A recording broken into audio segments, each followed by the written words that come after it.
Здравствуйте, дорогие цветоводы, гости и подписчики моего канала. Сегодня я вам покажу самый простой экспресс-способ черенкования дихондры. Это красивое ампельное растение, не раз его вам показывала. И, на мой взгляд, выращивать дихондру из черенков гораздо проще и быстрее, чем из семян. Ну и, конечно же, дешевле. Неделю назад я ставила на укоренение побеги дихондры. Посмотрите, они все уже дали корешки. Вот даже кусочек побега, который оставался наверху, видите, у него тоненькие ниточки, они тянутся к грунту, чтобы укорениться. Ну и так вот, если потянуть, конечно же, уже растение. И здесь вот уже видно с краю даже вот ниточки, корешки пошли, вот они. Укореняла я в небольших вот таких вот пластиковых, в горшочках, стаканчиках. Даже здесь сделала совсем маленькие отверстия, боялась, что будет застой влаги. Но, в принципе, все прошло хорошо.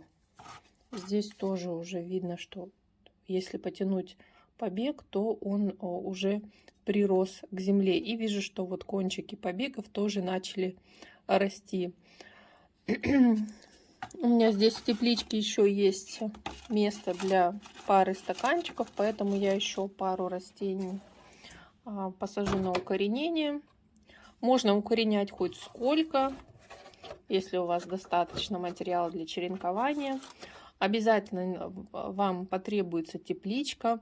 Можете даже накрывать пакетиком или в какие-то прозрачные пластиковые баночки ставить, так как обязательно должна быть высокая влажность. Не нужно, чтобы грунт пересыхал. Был такой умеренно всегда влажный, чтобы дихондра быстро и хорошо укоренилась. И сейчас я вам покажу процесс, как сажаю черенки на укоренение. Итак, друзья, приступаю к посадке черенков дихондры. Вот эту дихондру я укореняла осенью. Вот такие она длинные уже побеги вырастила зимой, несмотря на неблагоприятные условия. Она у меня стояла без подсветки.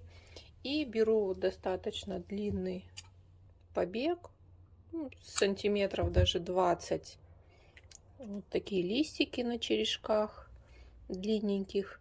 И мне даже, знаете, кажется, уже вот в основании черешков уже как бы такие есть зачатки корешков. И теперь необходимо вот в стаканчике этот побег как бы распределить, закрутить так, чтобы листики смотрели вверх, оставались наверху, а стебелек у нас был в земле, слегка присыпан. Если мы стебелек оставим на воздухе, то он не даст корешки. Но как вы видели, что корешки сами тянутся к грунту. Так вот я закрутила. Вот эту точку роста мы оставляем наверху. Как только дихондра начнет расти, мы уже понимаем, что все, она уже достаточно хорошо укоренилась.